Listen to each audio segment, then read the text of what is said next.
Graphic 45 week on the Paper Crafters Library blog. Every day this week we will be featuring different projects using Graphic 45's gorgeous tropical travelogue collection. Today's project is a set of cards packaged in a decorated burlap bag. Because there are a lot of elements and techniques involved in this project, I've broken it up into 5 separate videos. In this video, I'm going to show you how I created the look of fishing net using cheesecloth, which you will see us use in several other projects this week. So let's get started. First off, you're going to need a piece of cheesecloth, and here I just went to my local fabric store and I bought a large piece of cheesecloth, and I just cut off a section here. And it's better to work in a large section if you're going to use this for many different projects or a set of projects, so that's why I'm using a fairly large piece. I've trimmed it down, and it doesn't have to be perfectly square. It's fine if it's just cut a piece. But just remember when you're working with cheesecloth that generally it has 2 layers, so you want to make sure that you pull it apart so it's just a single weave here. So once you have that done, then you're going to need some distress ink as well as a ink blending tool. And here I'm using the Vintage Photo Distress Ink from Ranger. So I'm just going to open that up, pick up my ink on my blending tool, and start dabbing or spreading the ink onto your cheesecloth. And this is how you would tint it to match your project. Because I wanted it a little bit more vintagey, that's why I'm using the Vintage Photo. And it doesn't matter while you're working the ink in if it's completely covered in 1 layer or 2 in your ink. You want it to be just that distressed, grungy kind of look. So if you notice, the variation of the colors in the ink are fine.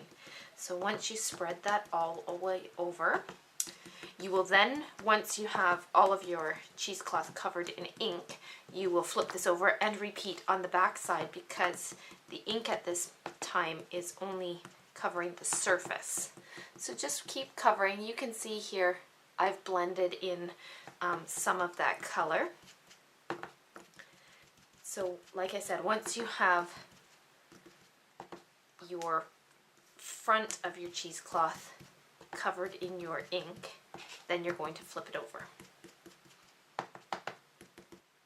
So now I know you can't quite see that I have flipped over my cheesecloth, but I do have a white surface on the back side of this, as it kind of blends in with my craft mat. It's a little harder to see, but now I'm just going to repeat the process, dabbing that color onto my cheesecloth in the same manner as I did on the front.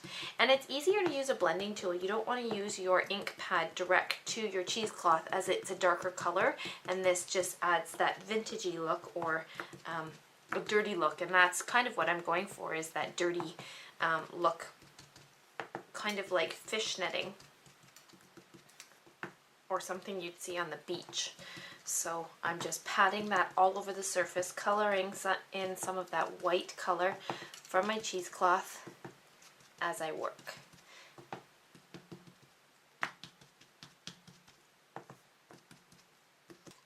So now that both sides of your cheesecloth are covered with your ink, you can set aside your ink pad as well as your blending tool, and you're now going to coat this with an adhesive to make it quite firm.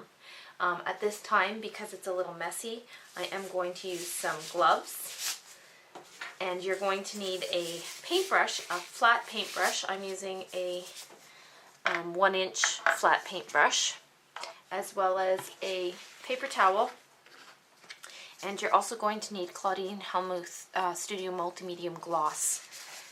You could use the matte if you would like, but I like the gloss. It just gives it a slight shimmer to it. So you're just going to dab off the extra moisture from your paintbrush, and then you're just going to kind of smear your multi-medium gloss all over your cheesecloth, and when it dries you will get this stiffness to the cheesecloth, and it's still quite pliable, but it's just a little bit more firm than this cheesecloth regularly is. and you can sort of crunch it and mold it where you need it to go on your projects. So just keep working the adhesive into the cheesecloth until the entire surface is coated, and then you're just going to set it aside to dry.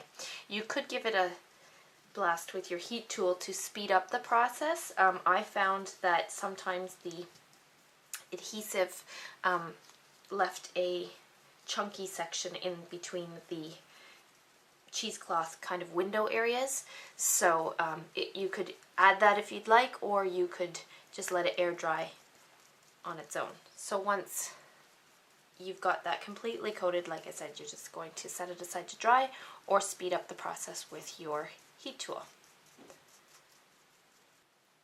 So now that you've allowed your cheesecloth to dry, you see that you get this pliable type of surface that you can work with. You can cut this apart for your projects as is. I wanted to add a little bit more color to mine and add a little bit of shimmer to mine on top of my gloss multi-medium. So I'm actually going to spritz this with my Perfect Pearls Mist in the cappuccino color. So make sure when you use Perfect Pearls Mist that you actually let the ball inside mix up the color with the solution in order to get the colored mist. So just give it a really good shake, mixing the solution and the color, and then you're just going to give your cheesecloth a spritz, and it will just add a really pretty colored shimmer on top of the glossy multi-medium and the colored cheesecloth. Allow that to dry. I will then flip this over and spritz the other side, just because you never know exactly which side you'll be using or twisting into your project. So once that's dry, you can cut that apart and add it to any of your projects that you'd like. I hope you enjoyed stamping with me. As I mentioned earlier, because of the size of this project, there are 5 separate videos. All videos have been uploaded to YouTube as well as placed on our blog. If you're watching this video on YouTube, then be sure to click on the link in the video description section and it will take you to the post you see here. You'll be able to link to all the videos from there. At the end of the week, one lucky winner will receive this amazing collection of tropical travelogue products, generously provided by Graphic 45.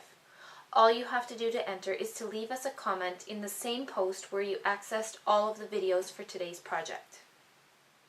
Be sure to visit our blog every day this week for more great projects using Graphic 45's Tropical Travelogue collection, and for more opportunities to win, as each day you leave a comment counts as one entry.